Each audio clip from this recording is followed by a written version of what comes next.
The next speaker is our esteemed colleague and friend, Dr. Héctor Ochoa Diaz-López.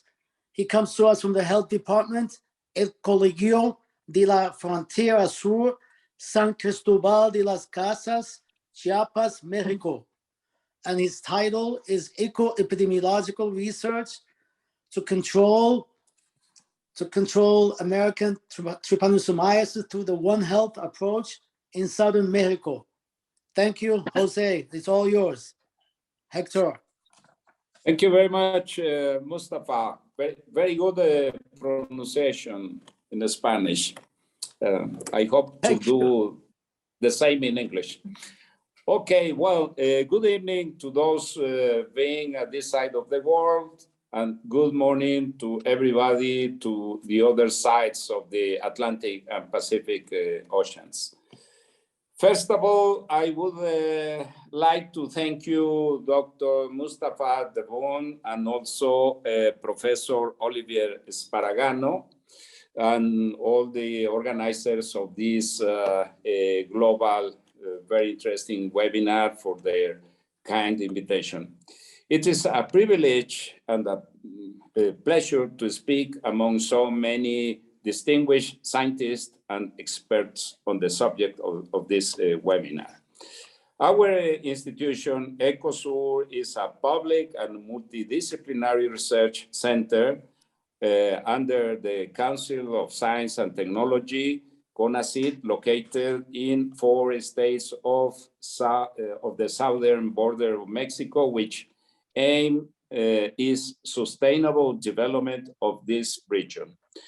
The work that Daniel and myself will present at the webinar shows an eco-epidemiological research experience to control American Trypanosomiasis through the One Health approach in South Mexico.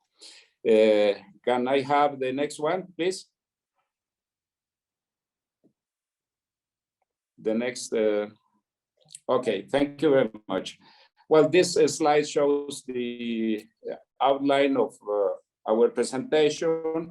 The work will be presented in 2 parts. In the first part, I will talk about the epidemiology of Chagas disease, including transmission, and I will give you a panorama of the epidemiological situation of AT in Mexico. Then I will describe the main strategies for surveillance and control of AT in Mexico. Next, please.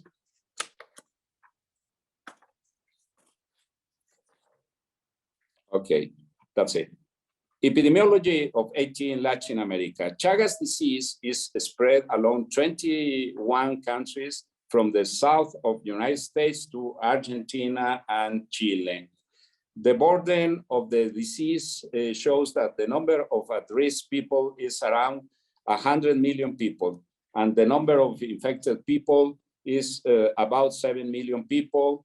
The incidence per year is over 50,000 people, and the number of deaths is around 12,000. The big map in the slide shows infections in humans, and also vectors and alternative hosts. A number of triatomine species have been identified, which is shown in the small map. Next slide, please. This slide shows the eco-epidemiologic factors for infection by T. cruzi. Starting at the top right corner, we see the 3 spaces where we could find the vector, where the rural area shows the higher density of insects, and where in our region we find the poorest and precarious dwellings with nooks and cranes, shown in the top left corner, where the insects live and hide. In the lower right corner, we see the social and ecologic factors that influence the spread of this zoonosis. In the lower left corner, we observe the main clinical syndromes and clinical manifestations by the acute and chronic stages of the disease. We see the Romagna and Chagoma in the acute stage, and the cardiac, esophagus, and colon lesions in the chronic stage. Next slide, please.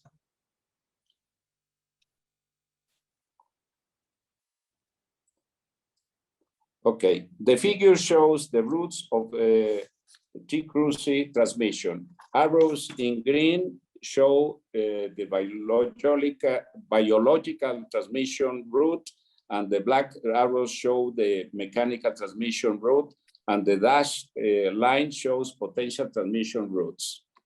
Next slide, please.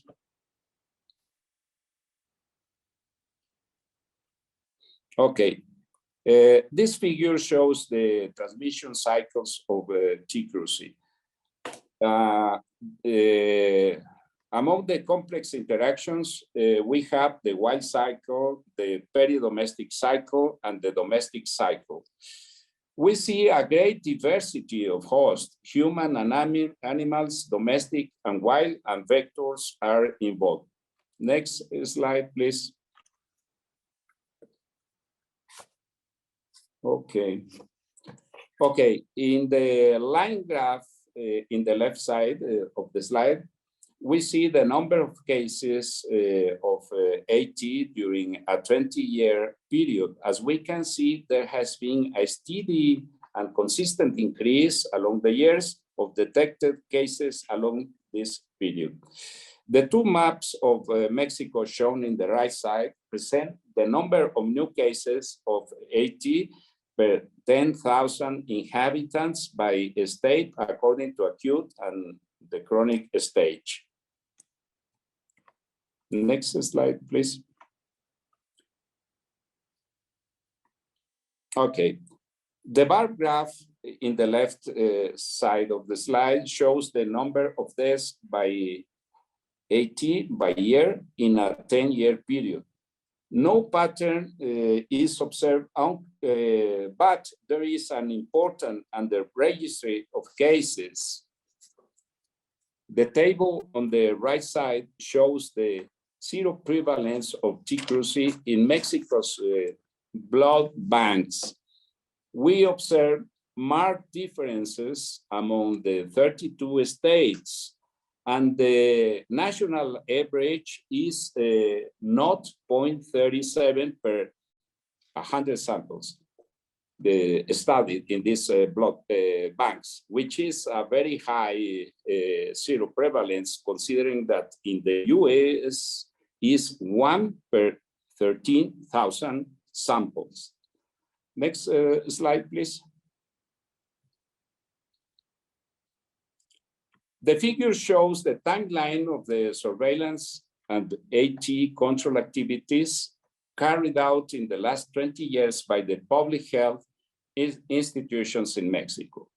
Starting in the top left corner of the arrow, we have the tipping dates that have marked and shaped the action program for AT in Mexico. Of particular interest, there is an event that occurred in 2012 when Mexico requested its entry into the initiative program in Central America for Chagas, which was formalized this membership of Mexico in 2013, and years after the specific action program was established. The two Mexican, the lower pink arrow shows the main strategies of the public health sector, which is the headed by the Ministry of Health, Secretaría de Salud, for surveillance and control of AT published in the specific action program, which points out that the two Mexico's main strategy columns are first, to interrupt the vectorial and transfusional transmission, and second, to care and treat the Chagas patients to reduce transmissibility. Next slide, please.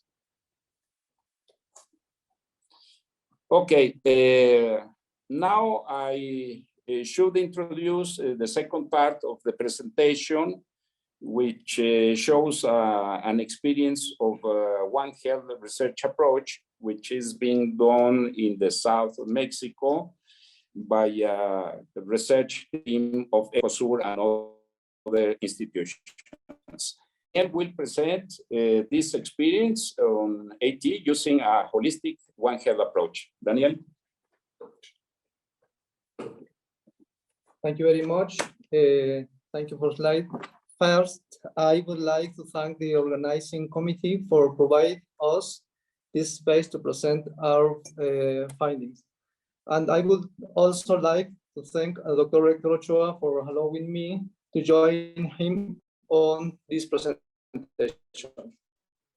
This slide, we show the epidemiological studies published between 2006 and 2017 in Mexico. We realize that the most on human and vector issues, and that there were very few studies looking at domestic and wild mammals. In the graph, we analyze by state. We observed that many states in our country had only carried out studies revolving around one element of One Health. In Chiapas, for example, the majority of studies were focused on human, with one focus on dogs. In Oaxaca, the main focus was humans and vector. No research was done in wild and domestic mammals. Next, please.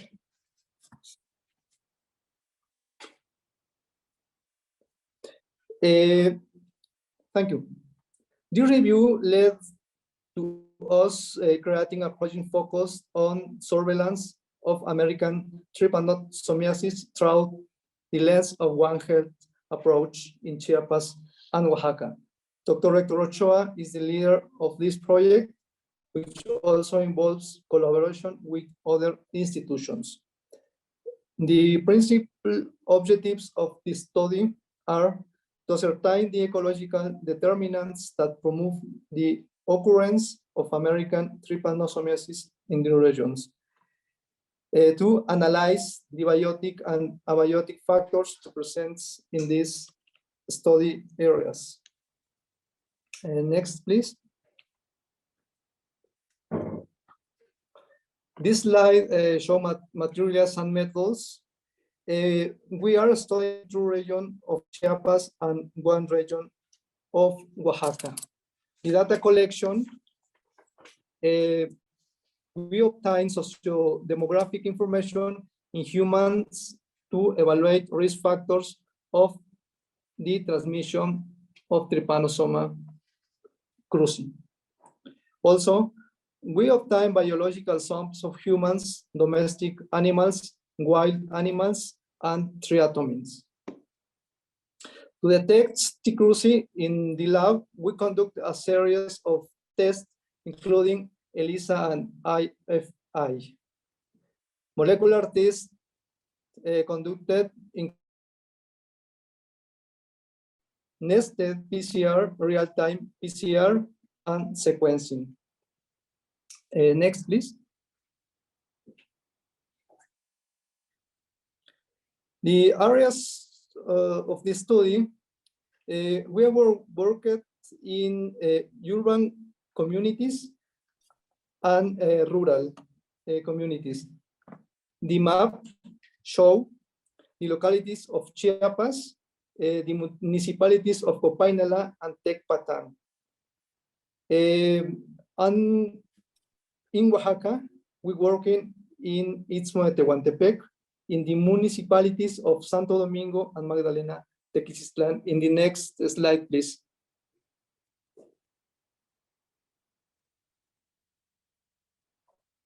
Next slide. Okay, thank you. We placed traps and nets around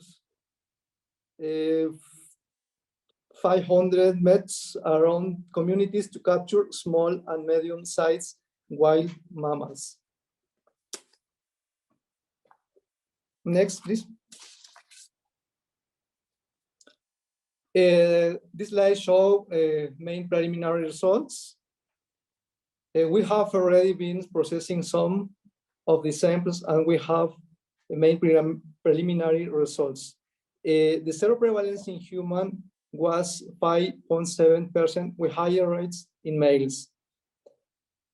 The infection rates of domestic animals, specific dogs, was found to be 3.6% using qPCR tests. The infection rate for wild mammals was 19.7%, predominantly in marsupials and bats. This test was qPCR. In regards to the triatomins, we have collected 2 species in the domestic and peridomestic areas. We found Triatoma dimidiata in Chiapas and Triatoma filosoma in Oaxaca, the main vectors. The global prevalence of infection in triatomines is 21.4% using microscopy test. Next slide, please. Thank you. This slide shows the application of One Health approach to identify needs for surveillance of American trypanosomiasis in Southwest Mexico. Social and epidemiologic knowledge gap we found in human, environmental, and animal research.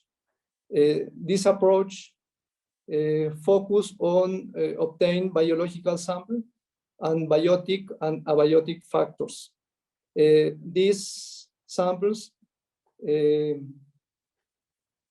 should be proved by serological tests, molecular tools, xenodiagnostics, macroscopic or culture to identify trypanosoma crossing.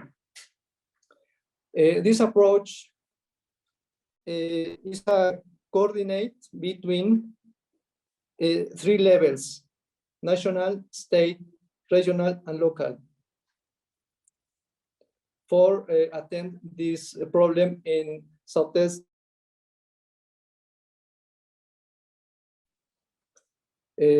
Next, please. Okay, so far these are preliminary findings. More are coming. Thank you. Dr. Ochoa, please. Thank you very much, Daniel. Well, we come to the conclusions that are derived from the preliminary studies and other analysis we have done during our experience in the Ministry of Health, Secretaría de Salud, where I worked for many years.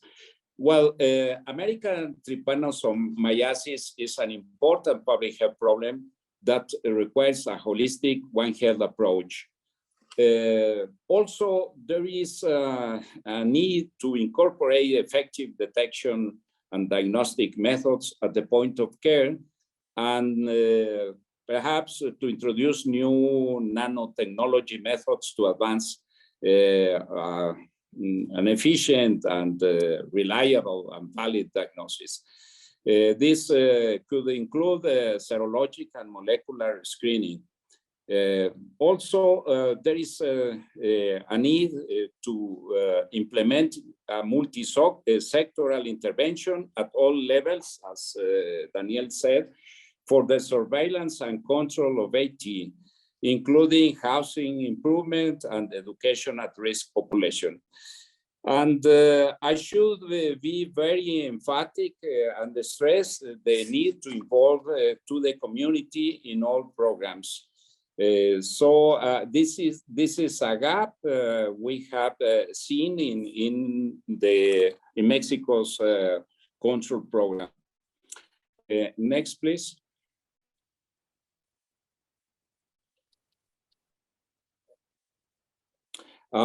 These are some of the products, academic and scientific products that have been the yield of the our research study. Next, please.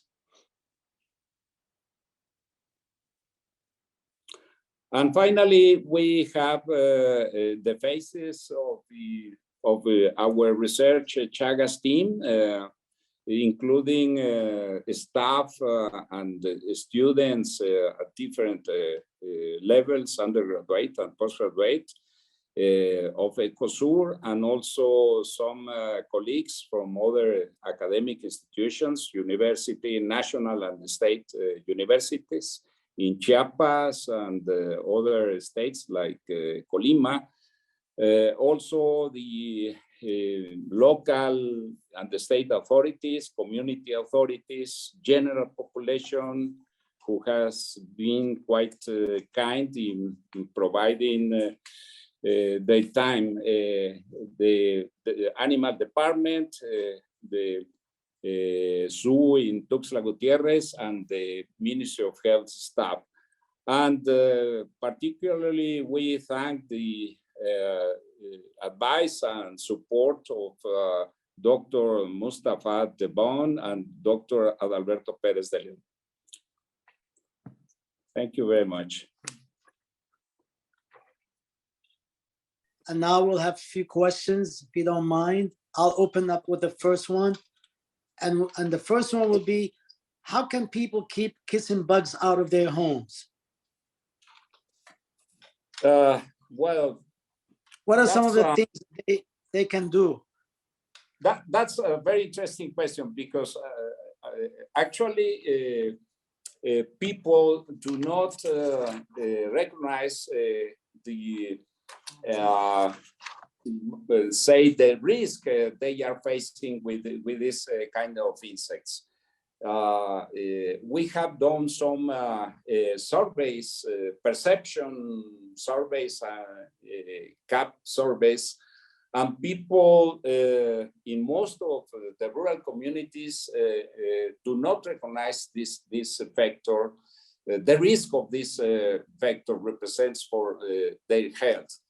And sometimes, well, they put in practice some activities like capturing the insects, and sometimes they burn them, and sometimes they push them with their feet, and some of these practices are by itself very, very, very risky. Thank you. We have a question from, excuse me, from Professor Olivier Sparagano, and the question is, why opossums and bats have highest infections with Trypanosoma cruzi, i.e. lifestyle, feeding style, etc.? Porque los bats tienen alta gente. Daniel. Okay. Le podemos traducir.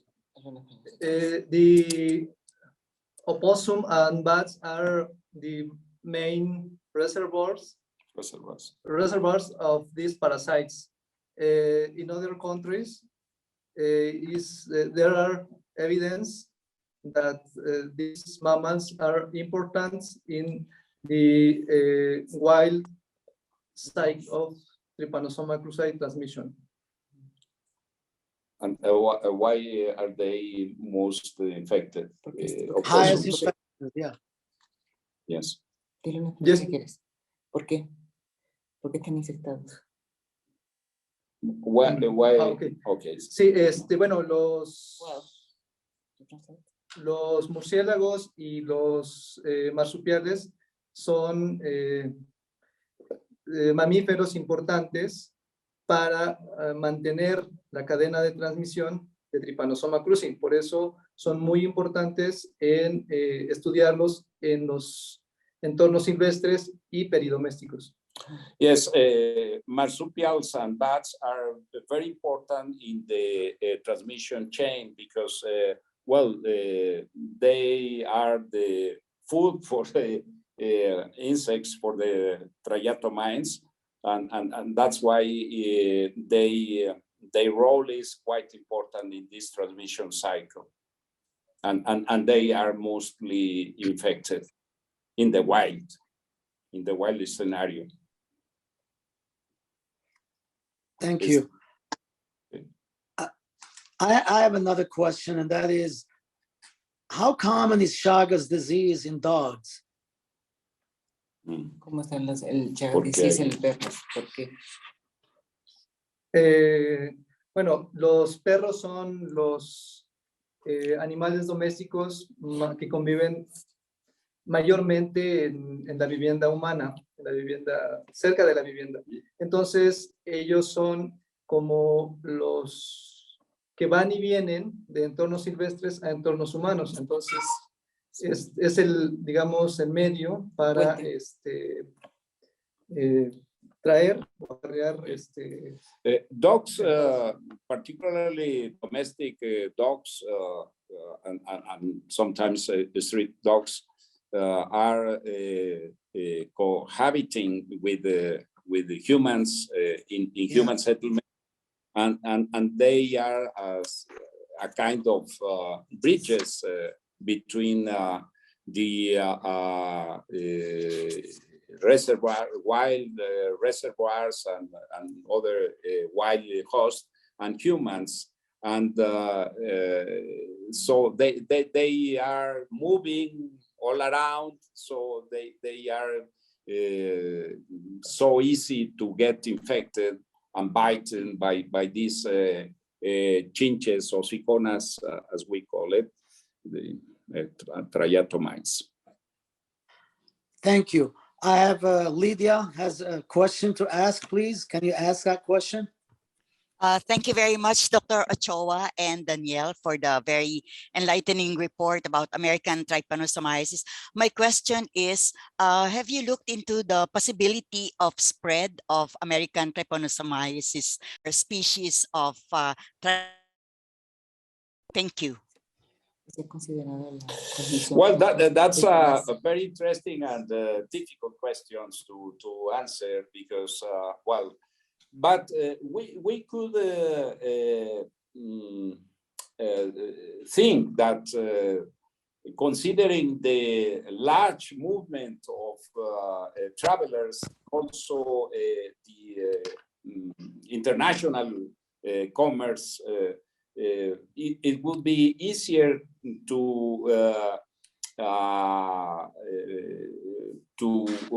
for these insects to adapt to other environments. Actually, perhaps some of the species, the insect species we have, vectors for Chagas disease, could come from other countries, as in Mexico, for example, there are some species that were brought from South America, and that could happen in other continents. Okay, thank you, Dr. Hey, Ochoa. Lydia, that Yeah. would be a great collaboration. Yeah. Because Yeah, we also sure. have species of triatomine bugs in the Philippines. That's why Yeah. I'm a little scared about the possible spread of American, if in case there's a patient or someone with a Chagas disease that would come to the Philippines and then be bitten by our own triatomine, and then this triatomine gets infected and bites another person, and that could start the Chagas disease in the Philippines.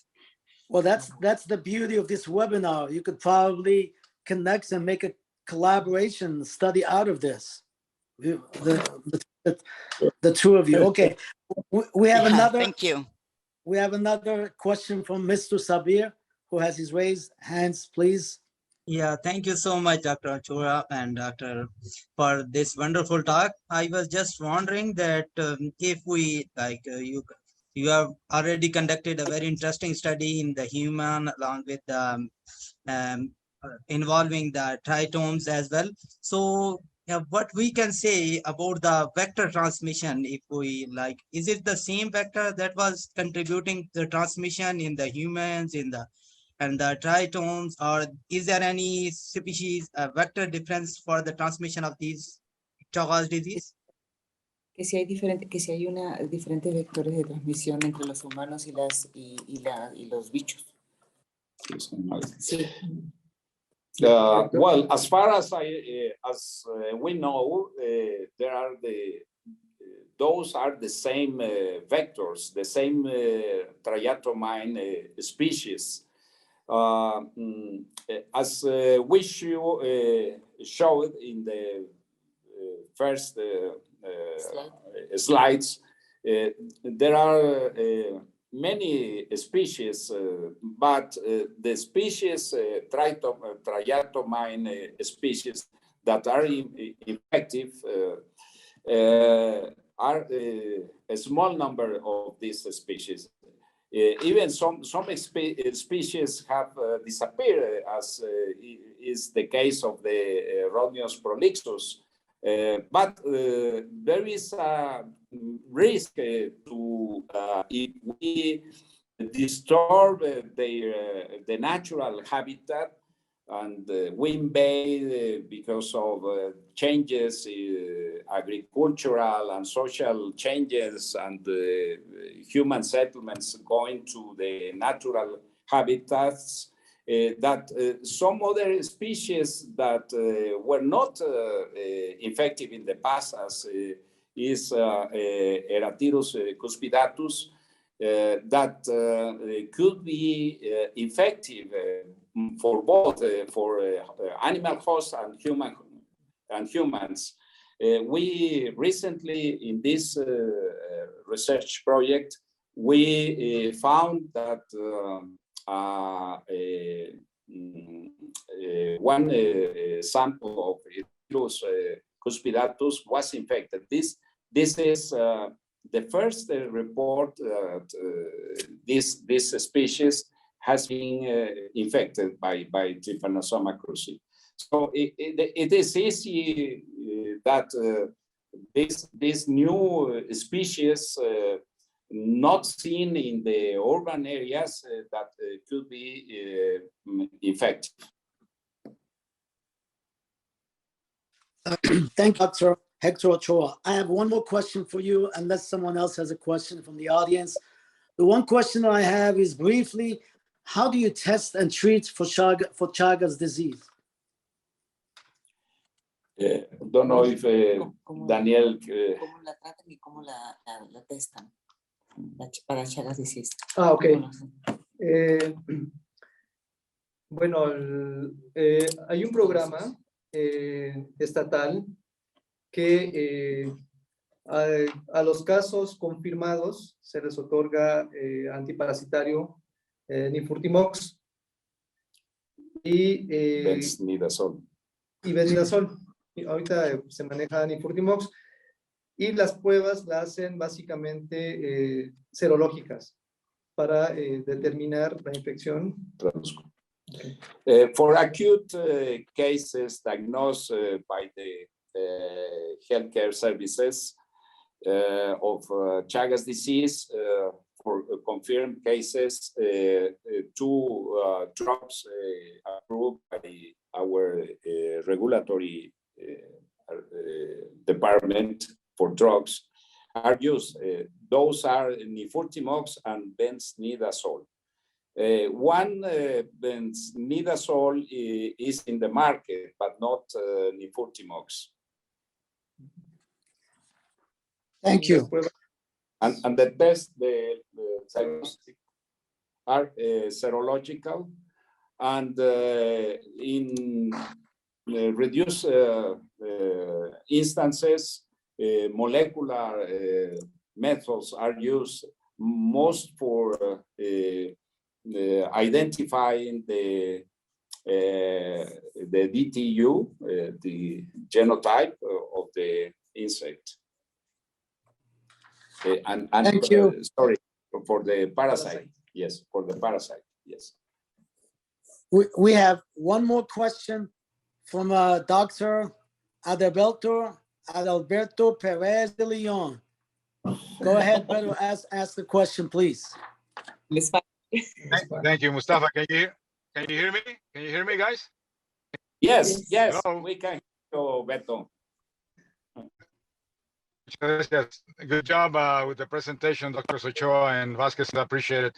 One question in the context of certainly the journal that is organizing the webinar.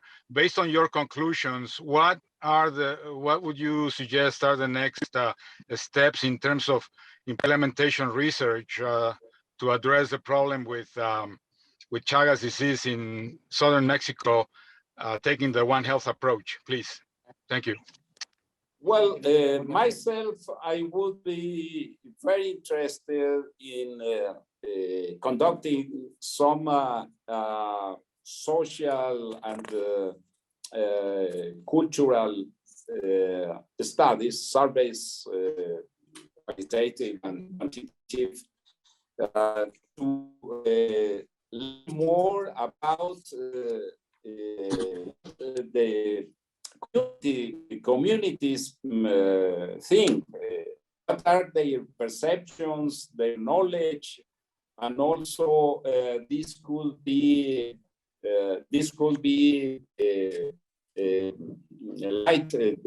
shed light to implement, to design and implement some interventions, a kind of educational interventions, and to get the community involved. I guess that Daniel, as a biologist and chemist, could be more interested in determining the kind of genotype of the parasites are circulating in our environment, and also identifying the kind of triatomines are circulating in Chiapas and Oaxaca. But I will pass the microphone to him. Perhaps screening for Chagas will be next step for our research. Daniel, would you like to add something? Okay. Screening in dogs is very important for identify the trypanosomiasis circulating in peri-domestic area. One Health approach is focus on this domain animal or health animal for attend the disease in rural communities mainly. I have a question to precise more what is Daniel saying. What would be the main research question in your PhD thesis? My main question is what are the reservoirs of Trypanosoma cruzi in wild and peri-domestic environments? Our project is focused Congratulations. in the cycles. That's a good question. Congratulations, felicidades. Thank you, Mustafa. Thank you. Thank you all speakers. I would like to thank, I'm about to conclude now because we are entering the end of the first session. And I would like to definitely thank Dr. Clark. I get the name, hold on, sorry. I would like to thank the first speaker was Carla Georges, and the second speakers joined Dr. Héctor Ochoa and also Danielle. And to conclude, I would like to mention that, as I started earlier at the beginning, vectors and vector-borne diseases are not going to go away, and they are going to be a problem. They're going to still exist with us. And as you know, a lot of vector-borne diseases are emerging and re-emerging, and we have to use all the tools that we have in our ability to control them, whether they're using pesticides or using biological control. We can all use the integrated vector control, which we're all working on. Especially there are new novel techniques such as the sterile mail techniques or genetics and methods. Bottom line is that we will need to continue working together and use the One Health approach to manage the vectors and vector-borne diseases that are having a big problem in the entire world. So I would like to thank again the speakers, and we will continue with the webinar and hear more, and then conclude and hear about other vectors and vector-borne disease. Thank you so much, everybody.